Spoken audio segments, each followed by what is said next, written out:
Hello hello. हाँ निशा। हाँ अरे अरे तोहरा के एगो बात पता चलल हा का? अरे राजा रजनी से ब्याह करे वाला बाड़े। उहे रजनी जेकरा से उनकर भाई के ब्याह होखे वाला रहला। हाँ आज हमसे रघु मिलल रहल हा। उहे बतावत रहला ना कि राजा अपन माँ बाप के इच्छा से ही शादी करता रहे। हेलो हेलो निशा।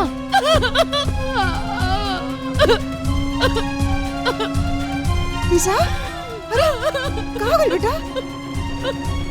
अरे निशा पहले बात तो सुन। निशा, अरे ना बेटा, कहाँ हो गई? कहाँ गई? अरे कहाँ गई बेटा? निशा, हेलो हेलो निशा, कहाँ हो गई? हेलो हेलो जी चाची जी प्रणाम। शिल्पा, कहाँ गई हो? निशा इतना रोत काहे बिया? अरे चाची जी बात ये भइल है कि निशा जौना लड़का से प्यार करत रहली ना, वो कोनो दूसर लड़की से शादी करे वाला बा।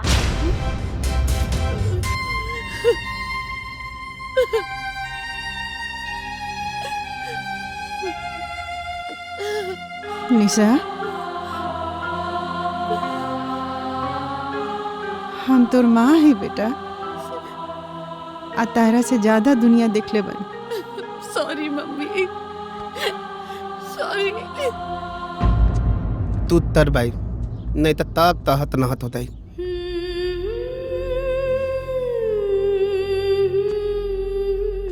का कर यार, कुछ समझ में नहीं क्या होता।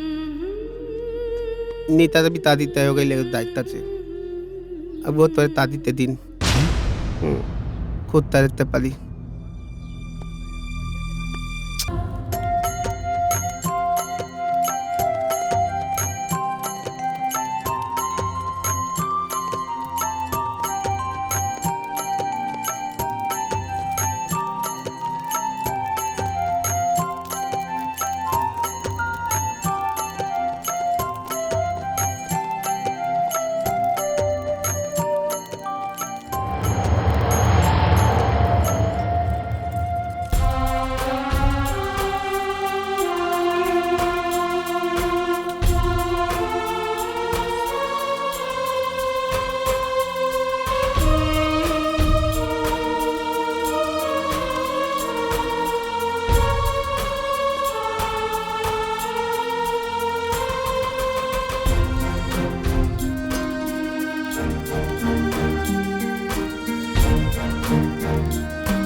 दीदी हम बांट देता नहीं। हाँ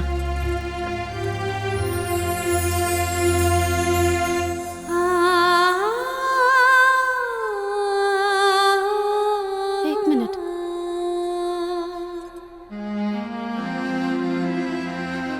ये प्रसाद। अरे खुश रह बेटा, भगवान तारा के मन योग्य वर देस।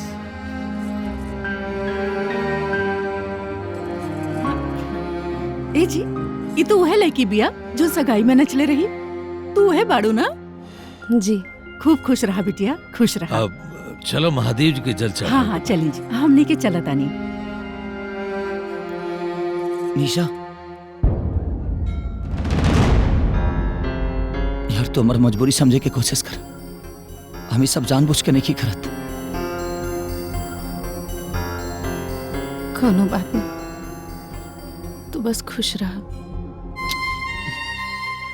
अरे हमार तो मजबूरी बा, इस हम शादी करत हनी, लेकिन तुहार कौन मजबूरी बा कि तू वही दिन शादी करत हरु? काहे?